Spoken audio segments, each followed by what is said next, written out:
അപ്പോൾ നമ്മൾ ഇവിടെ ഇന്ന് മൺഡേ തേഴ്സ്ഡേ സാറ്റർഡേ എങ്ങാനായിട്ട് ഫുൾ ഫോം പാർട്ടി നടക്കുന്നുണ്ട് ഈ ഒരു റിസോർട്ടിൽ. അത് കുറച്ച് ഫേമസ് ആണെന്നാണ് എനിക്ക് തോന്നുന്നത്. അപ്പോൾ ഞാൻ വേറെ ഡ്രസ്സ് കൊണ്ടുവന്നിട്ടില്ല. രാവിലെ പൂളിൽ ബീച്ചിലൊക്കെ പോയ ആ ഡ്രസ്സ് തന്നെയുള്ളൂ. നമുക്ക് പോയിട്ട് പൂൾ പാർട്ടി അല്ല ഫോം പാർട്ടി അറ്റൻഡ് ചെയ്യാം. അതൊരു ഭയങ്കര എക്സ്പീരിയൻസ് ആയിരിക്കും എന്നാണ് വിചാരിക്കുന്നത്. ഞാൻ ഫുഡ് പുറത്ത് പോയെടുക്കുന്ന ഫുഡ് മര്യാദയ്ക്ക് കഴിക്കാതെ വന്നതാണ് ഈ ഒരു പാർട്ടി അറ്റൻഡ് ചെയ്യാൻ വേണ്ടിയിട്ട്. നോക്കാം. അപ്പോൾ നമ്മളെല്ലാവരും സെറ്റായിട്ട് പൂൾ പാർട്ടിക്ക് പോവുകയാണ്. അതിൻ്റെ ഇടയിൽ ഞങ്ങളുടെ കൂട്ടത്തിൽ ഒരാൾ രണ്ടാമതും ഇന്ന് ഫോണ് എവിടെയോ വെച്ച് മറന്നു. എന്നിട്ട് വന്ന വഴി തിരിച്ച് പോയിക്കൊണ്ടിരിക്കുകയാണ് ഫോണ് തപ്പാൻ വേണ്ടി. കറണ്ട് പോയി. ഇത്രയും പൈസ കൊടുത്ത് വരുന്ന ഹോട്ടലിൽ കറണ്ട് പോയി.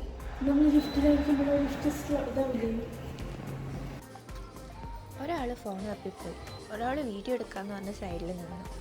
പൂൾ പാർട്ടിക്ക് വേണ്ടി ഫോം പാർട്ടിക്ക് വേണ്ടി പ്രത്യേകം ഡ്രസ്സൊക്കെ വാങ്ങിയെടുത്ത് അനഘ പറഞ്ഞു ഞാൻ സൈഡിൽ നിന്നോളാം. ആരും വന്നില്ല. അങ്ങനെ ഞാൻ ഒറ്റയ്ക്ക് പൂൾ പാർട്ടി വീണ്ടും പൂൾ പാർട്ടി എന്ന് പറഞ്ഞു. ഈ ഫോം പാർട്ടി നമുക്കത്ര ഫെമിലിയർ അല്ലല്ലോ. അപ്പോൾ ഫോം പാർട്ടി ഞാൻ എന്നിട്ട് ഈ പൂളിലിറങ്ങി. അപ്പോൾ എനിക്ക് നീന്താൻ അറിഞ്ഞൂടാ. ഇതിൻ്റെ ആഴം എത്രയാണെന്ന് എനിക്ക് ഐഡിയ ഇല്ല. ഞാൻ അവിടെ സൈഡിൽ നിന്ന് ഒരാളെടുത്ത് ചോദിച്ചു, ചേട്ടാ നമ്മുടെ ഭാഷയിലല്ല, ചേട്ടാ ഇത് എങ്ങനെയാണ്, ഇത് നല്ല ആഴമുണ്ടോ? അപ്പോൾ പുള്ളി എൻ്റെ കൈ നൈസായി പിടിച്ചിട്ട് എന്നെ പിച്ചാന്ന് പറഞ്ഞ് കൊണ്ട് ഏറ്റവും താഴെ വരെ എത്തിച്ചു. അങ്ങനെ അവിടെ നിന്ന് ഈ ഫോമൊക്കെ വരുന്ന എൻജോയ് ചെയ്ത് നിൽക്കുമ്പോൾ എന്താ വരുന്നു നമ്മുടെ നായിക. അങ്ങനെ വീഡിയോ എടുക്കാമെന്ന് പറഞ്ഞാലും വന്നു. ഞങ്ങളെല്ലാവരും എൻജോയ് ചെയ്തു. ഭയങ്കര ഒരു അടിപൊളി എക്സ്പീരിയൻസ് എന്നൊന്നും പറയാൻ പറ്റില്ല, പക്ഷേ കുഴപ്പമില്ലായിരുന്നു. അപ്പം നമ്മൾ രാത്രിയത്തെ ഫുഡായിട്ട് ഞാൻ തായ്ലാൻഡ് പോയപ്പോൾ സ്റ്റിക്കി മാംഗോ റൈസ് കഴിച്ചിട്ടുണ്ടായിരുന്നു. അടിപൊളിയായിരുന്നു. അതിപ്പോൾ ഇവിടെയും കിട്ടിയപ്പോൾ വീണ്ടും അത് ഓർഡർ ചെയ്തിട്ടുണ്ട്. കണ്ടോ പറഞ്ഞോ കൊണ്ടുതരുമോ നോക്ക്.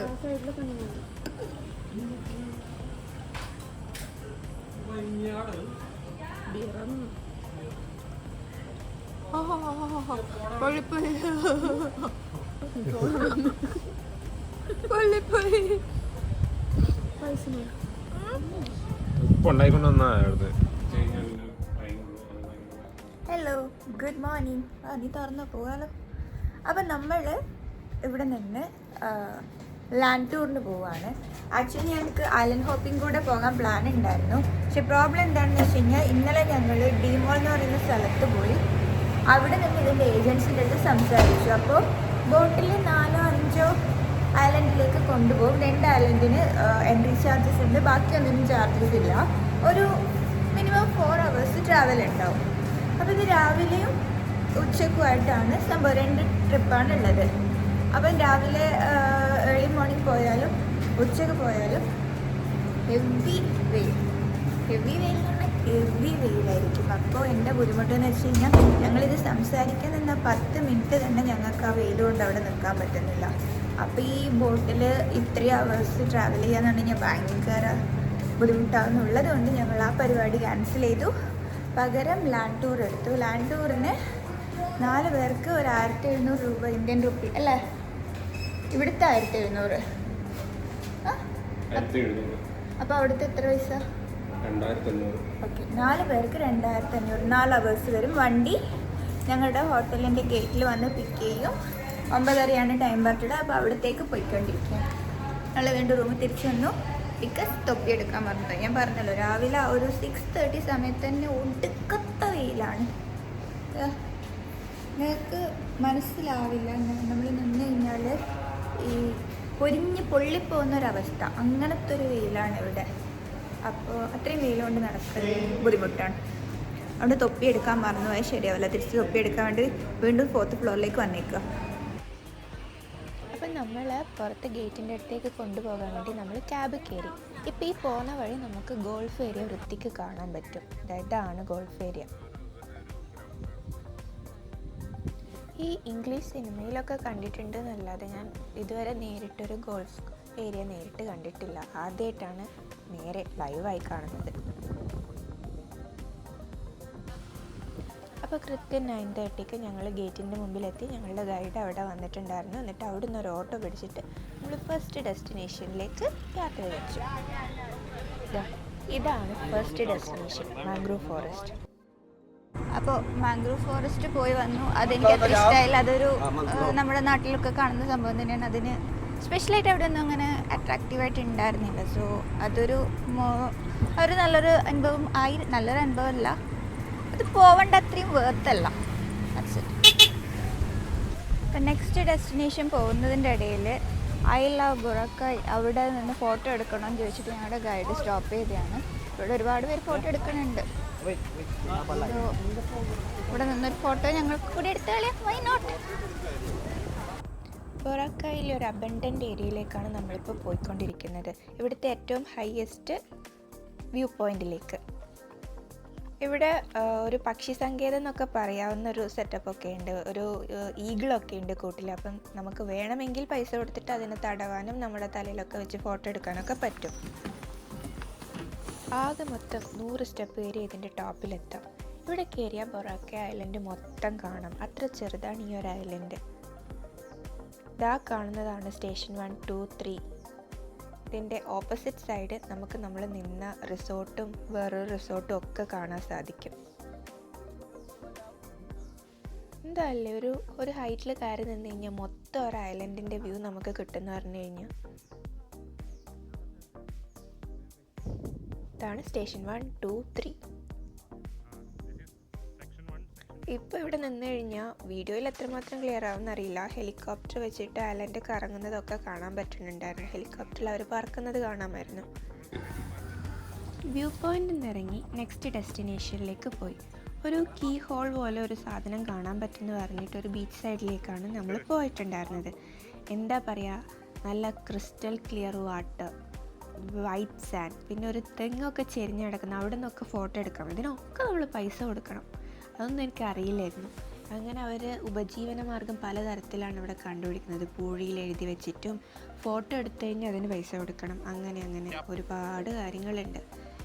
അപ്പോൾ ഇതിൻ്റെ ഒരു പ്രത്യേകത, നമ്മൾ വെള്ളത്തിൻ്റെ അടുത്തേക്ക് പോകുമ്പോഴും നല്ല തെളിഞ്ഞ വൈറ്റ് കളറിലാണ്, അങ്ങോട്ട് പോകുമ്പോഴും ഒരു ഗ്രീൻ കളറാവുക. നല്ല രസമുണ്ട്, നല്ല വെയിലുണ്ട്. അപ്പം നമ്മൾ ഈ ഒരു പാത്ത് വഴി ഇങ്ങനെ പോയി നോക്കി എന്താണിത്, എവിടെയാണ് എത്തുന്നത്, എന്താ ആ എൻഡിലുള്ളതെന്ന് അറിയാൻ വേണ്ടി. അപ്പം സേഫാണ്, അങ്ങനെ ഭയങ്കര സ്ട്രോങ് കാറ്റും ഒന്നുമില്ല. നമ്മളങ്ങനെ നടന്ന് പോയി. അപ്പോൾ അവിടെ ഒക്കെ ഓരോ ആൾക്കാരിരുന്ന് മീൻ പിടിക്കാനും ചുമ്മാ നീന്താനും ഒക്കെ ആയിട്ട് കുറേ പേര് ഇരിക്കുന്നുണ്ട്. അങ്ങനെ നടന്ന് ഞങ്ങൾ ആ എൻഡിലെത്തി. ഈ പറയുന്ന കീ ഹോൾ എന്ന് പറയുന്നത് ഒരു വളരെ ചെറിയൊരു കീ ഹോളാണ്. അവിടെ നിന്ന് എന്താ ഇതിന് മാത്രം അട്രാക്റ്റീവായി ഇവർ ഫോട്ടോ എടുക്കാൻ ഇങ്ങനെ ക്യൂ നിൽക്കണമെന്ന് അറിയില്ല. ക്യൂ നിങ്ങൾക്ക് ഈ സൈഡിൽ നിന്ന് കാണില്ല, പക്ഷേ ഇത് വലിയൊരു ക്യൂ ആണ് അപ്പുറത്തെ സൈഡ്. ഞങ്ങൾ എന്ത് ചെയ്തു എന്ന് വെച്ച് കഴിഞ്ഞാൽ ഈ വഴി പോയിട്ട് അവിടെ ആ തെറ്റത്ത് നിന്ന് 2 ഫോട്ടോസ്, ടൈറ്റാനിക്കിലെ ജാക്ക് ആൻഡ് റോസൊക്കെ പോലെ 2 ഫോട്ടോസൊക്കെ എടുത്തു. എന്നിട്ട് ഞാനും അനക്കയും കൂടെ തിരിച്ചു വന്നു. കാരണം ഞങ്ങൾക്ക് അതിനപ്പുറത്തേക്ക് പോകാൻ അത്ര ധൈര്യം ഉണ്ടായിരുന്നില്ല. ഞങ്ങളുടെ കൂടെയുള്ള ചെക്കന്മാർ ആ സൈഡിലേക്ക് പോയി അവരവിടെയുള്ള ഫോട്ടോസൊക്കെ എടുത്തിട്ട് വന്നു. ഞങ്ങളൊരു തണൽ നോക്കി സൈഡിലിരുന്നു. ഇതാണ് ബൊറാക്കായ് ന്യൂ കോസ്റ്റ്. ഇതൊരു വെൽ മെയിൻറ്റെയിൻഡ് ഒരു പോഷ് ഏരിയ എന്ന് തന്നെ പറയാം. ഇവിടെ നമുക്ക് ഫ്ലാറ്റൊക്കെ വാങ്ങിക്കാൻ പറ്റുന്നതാണ് ഞങ്ങളുടെ ഗൈഡ് പറഞ്ഞത്. നമ്മുടെ നാട്ടിൽ ഒരു 2 കോടിയൊക്കെ വരും. എന്നിട്ട് ഇത് എയർബിഎൻബി ആയി കൊടുത്തു കഴിഞ്ഞാൽ നല്ലൊരു ഇൻവെസ്റ്റ്മെൻറ്റാണ് ഇങ്ങനെ ഗസ്റ്റ് വരുമ്പോൾ എന്ന് പറയുന്നു. ഇതൊരു മീനാണെന്നാണ് പറയുന്നത്. അവിടെയുള്ളവർ കുറേ പേര് വാങ്ങി റോ ആയി കഴിക്കാനുണ്ടായിരുന്നു. ഇതിപ്പോൾ ജീവനുള്ളൊരു സാധനമാണ്. ഇതെന്താണ് ഐറ്റം, എന്താണ് ഇതിൻ്റെ ടേസ്റ്റ് ഒന്നും അറിയില്ല. പക്ഷെ അവിടെയുള്ളവർ വാങ്ങുന്നു കഴിക്കുന്നു ഇത് തന്നെ. അപ്പം നമ്മളിപ്പോൾ പോയിക്കൊണ്ടിരിക്കുന്നത് നേരത്തെ കണ്ട ഒരു കീ ഹോളിൻ്റെ കുറച്ചുകൂടെ വലിയ ഒന്നിലേക്കാണ്. അപ്പം ഇവിടെ എത്തിയപ്പോഴാണ് മനസ്സിലായത് നമ്മുടെ റിസോർട്ടിൻ്റെ പ്രൈവറ്റ് ബീച്ചിൻ്റെ സൈഡ് കൂടെ ഇവിടെ വരാം. ഇത് വെള്ളമടിച്ച് വലിയൊരു ഹോളായതാണെന്നാണ് പറയപ്പെടുന്നത്. എന്തായാലും ഇവിടത്തേക്ക് ഫുൾ എൻട്രി ഇല്ല, പകുതി വരെയേ ഉള്ളൂ. അങ്ങനെ അവിടെ നിന്ന് ഫോട്ടോ എടുത്ത് ഞങ്ങൾ തിരിച്ചു വന്നു. ഇവിടെ ഭയങ്കരമായൊരു ബ്യൂട്ടിയാണ്, നല്ല രസമുണ്ട്, നല്ല വൃത്തിയുണ്ട്, നല്ലോണം മെയിൻറ്റെയിൻ ചെയ്തിട്ടുണ്ട്, നല്ലൊരു ഏരിയ. അങ്ങനെ അവിടെ നിന്ന് ഞങ്ങൾ അടുത്ത ഡെസ്റ്റിനേഷനിലേക്ക് പോയി. അതാണ് ബുക്ക ബീച്ച്. അപ്പോൾ ഇതും നേരത്തെ പോലെ ഒരു ബീച്ചാണ്. ഇവിടെ കുറേ സംഭവങ്ങളൊക്കെ അവർ വെക്കുന്നുണ്ട്. അങ്ങനെ ഭയങ്കര സ്പെഷ്യാലിറ്റി എന്താണെന്ന് ഇതുവരെ മനസ്സിലായിട്ടുണ്ടായിരുന്നില്ല. ഞങ്ങളങ്ങനെ ഗൈഡിനെ ഫോളോ ചെയ്ത് നടന്നു. അപ്പോൾ ഇതിൻ്റെ മെയിൻ ആളുകൾ ഇരിക്കുന്ന ഒരു സൈഡിലേക്ക് നടക്കുമ്പോൾ നമ്മൾ നടന്നു പോകുന്ന വഴിയിലൊക്കെ തിര വന്ന് അടിച്ച് കയറും. അപ്പോൾ ഓരോ തിര വരുമ്പോഴും അതിൽ നിന്ന് രക്ഷപ്പെടാനുള്ള ഒരു വെള്ളം നനയാതെ ഡ്രസ്സിലൊക്കെ ആവാതെ ഇങ്ങനെ നടക്കുക എന്ന് പറയുന്ന രസമായിരുന്നു.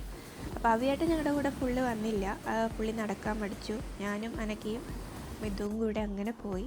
ഇതും നല്ല രസമാണ്. പക്ഷേ ഇത് കുറച്ച് ആഴമുള്ള ഒരു ഭാഗമാണെന്ന് തോന്നി. ബാക്കിയുള്ള ബീച്ച് വെച്ചിട്ട് ഇത് തുടക്കത്തിൽ നമുക്ക് കാണുമ്പം ഭയങ്കര ഒരു ആഴം തോന്നുന്നുണ്ട്. അങ്ങനെ ഇതെവിടെ കിടക്കാനും ഇവിടെ നമ്മൾ കിടക്കുകയൊക്കെ ആണെങ്കിൽ അവർ വന്നിട്ട് നമുക്ക് ബിയറൊക്കെ കൊണ്ടുത്തരും. അങ്ങനെ എന്താ പറയുക, സൈഡിൽ ചില്ലടിച്ചിരിക്കാനുള്ളൊരു സെറ്റപ്പൊക്കെ അവരാക്കി വെച്ചിട്ടുണ്ട്. ഇത് ഞാൻ നേരത്തെ പറഞ്ഞ ഉപജീവന മാർഗ്ഗത്തിലൊന്ന്. അവിടെ അങ്ങനെ ഒരു ഊഞ്ഞാൽ കെട്ടി വെച്ച് നമ്മളതിലിരിക്കുകയാണെങ്കിൽ നമുക്കതിന് പൈസ കൊടുക്കണം. ആ രീതിയിലാണ് അവർ ഓരോന്ന് കണ്ടുപിടിക്കുന്നത്. അപ്പോൾ ഇതാണ് അതിൻ്റെ ആൾക്കാരിയ്ക്കുന്ന ഭാഗം. ഇവിടെയും പൂക്കാന്നൊക്കെ എഴുതി വെച്ചിട്ടുണ്ട്. ഇതിൻ്റെ സൈഡിൽ നിന്ന് ഞങ്ങൾ ഫോട്ടോ എടുത്തു. അതിനങ്ങനെ പൈസ വീണ്ടും കൊടുക്കേണ്ടി വന്നു. റിസോർട്ട് എത്തി. അവിടെ നിന്ന് തിരിച്ച് നമ്മൾ റൂമിൻ്റെ എൻട്രൻസിലേക്ക് പോകുന്ന ഒരു യാത്രയാണ് നിങ്ങളീ കാണുന്നത്. ഇത് കംപ്ലീറ്റ് ഇല്ല, എന്നാലും അത്യാവശ്യം നല്ല ദൂരമുണ്ട് ഈ ഓരോ ഗേറ്റിൽ നിന്നും റിസോർട്ടിൻ്റെ മെയിൻ റിസപ്ഷനിലേക്ക്. വീണ്ടും ഞങ്ങൾ ഡിമോളിലേക്ക് വന്നു. ഇത് കണ്ടോ, ഡെസിഗ്നേറ്റഡ് സ്മോക്കിംഗ് ഏരിയ. നമ്മുടെ നാട്ടിലൊക്കെ കാണാൻ പറ്റും ഇങ്ങനെയൊന്ന്.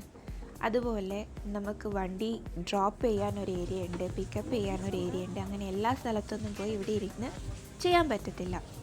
ഞങ്ങൾ ഒരു കൊറിയൻ ഫുഡ് ട്രൈ ചെയ്യാൻ വേണ്ടി ഒരു കൊറിയൻ കടയിൽ കയറി.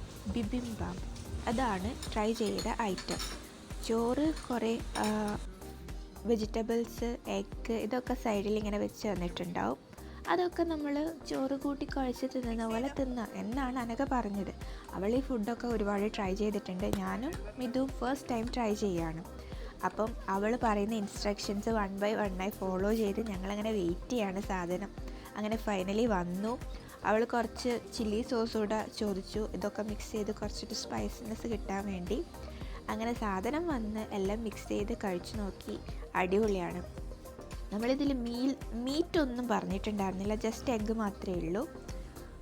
അപ്പോൾ സംഭവം അടിപൊളിയാണ് കേട്ടോ. ഭയങ്കരം എന്ന് പറയാൻ, ഞാൻ കൊറിയൻ സീരീസൊക്കെ കാണുമ്പോൾ ഇത്തരം ഫുഡൊക്കെ ട്രൈ ചെയ്യണമെന്ന് ഭയങ്കര ആഗ്രഹം ഉണ്ടായിരുന്നു. എന്തായാലും അതിലൊരു ഒരൈറ്റം അല്ല, കുറേക്കാർ തിന്നുന്ന പോലെ വയൽ കുത്തി കയറ്റാൻ പോവാണ്. ഒരാളെ കാണുള്ളൂ. തിരിച്ചെടുക്കണോ? റൈസ് കേക്ക് പോലൊരു സാധനം, സ്പൈസി ആയിട്ടുള്ളൊരു സാധനം കൂടെ ട്രൈ ചെയ്തിട്ടുണ്ടായിരുന്നു. പക്ഷെ അതിൻ്റെ വീഡിയോ ഇതിലില്ല. നല്ല നല്ല നല്ല ടേസ്റ്റ് ഉണ്ടായിരുന്നു. ഇനി പുതിയ പുതിയ കൊറിയൻ ടൈപ്പ് ഫുഡുകൾ ട്രൈ ചെയ്യാൻ ഇതൊരു പ്രേരണയാണ്. നെക്സ്റ്റ് ടൈം എനിക്ക് ഒറിജിനൽ നൂഡിൽസൊക്കെ ട്രൈ ചെയ്ത് നോക്കണം. അപ്പോൾ ഇന്നലെ ഫിഷ് മാർക്കറ്റിൽ പോയിട്ട് ഞങ്ങൾക്ക് സൺസെറ്റ് മിസ്സായിട്ടുണ്ടായിരുന്നു. ഇന്ന് എന്തായാലും അത് കാണണമെന്ന് പറഞ്ഞ് ബീച്ചിൻ്റെ സൈഡ് തന്നെ അങ്ങനെ സീറ്റ് പിടിച്ചിരിക്കുകയാണ്. അപ്പോൾ അങ്ങനെ അവിടെ ആ ഒരു കാഴ്ചയൊക്കെ കണ്ടിരിക്കുമ്പോൾ ഒരു സുഖകരമല്ലാത്തൊരു കാഴ്ച ഇവിടെ കണ്ടു. 2 ലേഡീസ് അവർ ഐസ്ക്രീം കഴിക്കുകയായിരുന്നു. അപ്പോൾ അതിൻ്റെ അടുത്ത് കുറേ പിള്ളേഴ്സ് ചുറ്റിപ്പറ്റി നിൽക്കുന്നുണ്ടായിരുന്നു. ഇവർ കഴിച്ചതിൻ്റെ ബാക്കി ലാസ്റ്റ് പോർഷൻ അവർക്ക് കൊടുത്തു. ആ കടയിൽ പോയിട്ട് ഒരു പുതിയ സ്പൂണൊക്കെ വാങ്ങി പുതിയൊരു സാധനം വാങ്ങിച്ചു കൊടുക്കുന്ന പോലെയാണ് കൊടുത്തത്. അപ്പോൾ അത് കണ്ടിട്ട് അവിയാട്ടനൊക്കെ ഒരു വിഷമമായിട്ട് അവിയാട്ടൻ അവിടെയുള്ള എല്ലാവർക്കും ഐസ്ക്രീമൊക്കെ വാങ്ങിച്ചു കൊടുത്തു. അങ്ങനെ അതൊക്കെ കഴിയുമ്പോഴേക്കും സൺസെറ്റായി. നല്ല രസമുണ്ടായിരുന്നു. കടലിൽ നിറയെ, ഇന്നലെ ഞാൻ പറഞ്ഞല്ലോ ഒരു ഓപ്ഷൻ എന്താണെന്ന് വെച്ച് കഴിഞ്ഞാൽ നമുക്ക് സൺസെറ്റ് കാണാൻ മോട്ടറില്ലാത്തൊരു തോണി കൂടെ പോകാം. അപ്പോൾ അങ്ങനെ നിറയെ തോണികളുണ്ടായിരുന്നു സൺസെറ്റ് കാണാൻ വേണ്ടി അങ്ങനെ പോകുന്നത്. ഈ കാണുന്നതൊക്കെ അതാണ് കേട്ടോ. അങ്ങനെ കുറച്ച് മൂവ് ചെയ്യുന്നത് വീഡിയോയിൽ എത്രമാത്രം ക്ലിയർ ആവുമെന്നറിയില്ല, പക്ഷേ ഒരുപാട് തോണികൾ പോകുന്നുണ്ടായിരുന്നു. ഭയങ്കര കാമായിട്ടിരുന്ന് കാണാം. നല്ല രസമുണ്ടായിരുന്നു. ഞാൻ ഓൾറെഡി മുന്നേ പറഞ്ഞു ഇത്രമാത്രം ആൾക്കാർ വരുന്ന ഒരു സ്ഥലമാണ്, എന്നിട്ട് എന്തെങ്കിലും ഒരു വേസ്റ്റോ പ്ലാസ്റ്റിക്കോ ഒന്നും ഇവിടെ ഇല്ല. അത്രയും മെയിൻറ്റെയിൻ ചെയ്തിട്ടുണ്ട്. പിന്നെ ഓൾറെഡി പറഞ്ഞതുപോലെ എല്ലാത്തിനും ഒരു ഡെസിഗ്നേറ്റഡ് ഏരിയാസ് ഉണ്ട്. ബാത്റൂം പെയ്ഡാണ്, അതുകൊണ്ട് തന്നെ അത് നല്ല വൃത്തിയാണ്. Designated smoking areas, designated pickup and drop area, അങ്ങനെ ഒന്നും നമ്മൾ നാട്ടിൽ കാണാറുണ്ട്. നടു റോഡിൽ നിന്ന് സൈഡിലുള്ള ആളെടുത്ത് വർത്താനം പറയുന്ന ആൾക്കാർ വണ്ടി നിർത്തിയിട്ട്, അങ്ങനെയൊന്നും ഇവിടെ കാണാൻ പറ്റില്ല. പിന്നെ ഞാൻ പറഞ്ഞല്ലോ ഇന്നലെ അവിയാട്ടൻ്റെ ഫോണ് മിസ്സായിന്ന്. ഫോണ് മിസ്സായി 2 തവണ മിസ്സായി. അത് ആ 2 പേരും കൃത്യമായി എടുത്ത് കോണ്ടാക്റ്റ് ചെയ്ത് തിരിച്ചു വന്നു. നമ്മുടെ നാട്ടിലാണെങ്കിൽ പിന്നെ ആ ഐഫോണിൻ്റെ പൊടി പോലും കിട്ടുമോ? ഇവിടെ ഒന്നും അങ്ങനെ ഒരു കള്ളത്തരമോ അല്ലെങ്കിൽ ഒരു മോഷണത്തിൻ്റെ ഒന്നും ആവശ്യമുണ്ടെന്ന് തോന്നില്ല. കാര്യം ഇവിടെ ഉള്ളവർക്ക് അറിയാം ടൂറിസ്റ്റുകളാണ്, അവരുടെ ഒരു ഉപജീവനത്തിന് ആവശ്യം. അപ്പോൾ അവരെ നമ്മൾ അത്രയും സന്തോഷിപ്പിക്കണം എന്നുള്ളൊരു ചിന്താഗതി ആ നാട്ടിലുള്ളവർക്കുണ്ട്. അത് അവരുടെ ബിഹേവിയറിൽ നമുക്ക് കാണാൻ സാധിക്കും. അതുകൊണ്ട് തന്നെയാണ് ഞങ്ങൾക്ക് ഇങ്ങനെ ഫോൺ 2 തവണ ഒരു ദിവസം മിസ്സായിട്ടും തിരിച്ച് കിട്ടുക എന്ന് പറഞ്ഞു കഴിഞ്ഞാൽ ആലോചിച്ച് നോക്കിയേ. അതറിയാത്തൊരു നാട്ടിൽ ഭാഷ കൃത്യമായിട്ട് നമുക്ക് കമ്മ്യൂണിക്കേറ്റ് ചെയ്യാൻ പറ്റണില്ല, എന്നിട്ട് ഞങ്ങൾക്ക് ഞങ്ങളുടെ സാധനം തിരിച്ചു കിട്ടി. അതൊക്കെയും ആ ഒരു നാട്ടിലെ ആൾക്കാരുടെ ആ ഒരു ബിഹേവിയർ കൊണ്ട് മാത്രമാണ്. അങ്ങനെ സൺസെറ്റൊക്കെ കണ്ടിറങ്ങുമ്പോൾ എത്രയോ ക്യൂട്ട് ഡോഗീസ് എല്ലാവരുടെ അടുത്തും പോയി ഹായ് ഹലോ പറഞ്ഞു. ഓണേഴ്സിന് ഞങ്ങൾ അവരെ തൊടുന്നതിനോ തടവുന്നതിനോ ഒന്നും ഒരു പ്രശ്നം ഉണ്ടായിരുന്നില്ല. അവർ ഹാപ്പി ആയിരുന്നു. എല്ലാം ഭയങ്കര ഫ്രണ്ട്ലിയുമാണ്. എന്ത് രസമാണ് നോക്കിയാട്ടെ, മുടിയൊക്കെ കെട്ടിക്കൊടുത്തിട്ട് കാണാൻ തന്നെ. എന്നിട്ട് ഞങ്ങൾക്ക് എത്ര ഡോഗ്സ് ഉണ്ടെന്നൊക്കെ അവർ ചോദിച്ചു. അപ്പോൾ ഇന്ന് ബൊറക്കയിലെ ലാസ്റ്റ് ഡേ ആണ്. എനിക്കിവിടുന്ന് പോകുന്നതിന് നല്ല വിഷമമുണ്ട്. ഭയങ്കരമായിട്ട് ഇഷ്ടപ്പെട്ട ഒരു സ്ഥലമാണ്. നാളെ നമ്മൾ മനിലേക്ക് പോവുകയാണ്. അവിടുത്തെ വിശേഷങ്ങളായി നെക്സ്റ്റ് വീഡിയോ. ബൈ.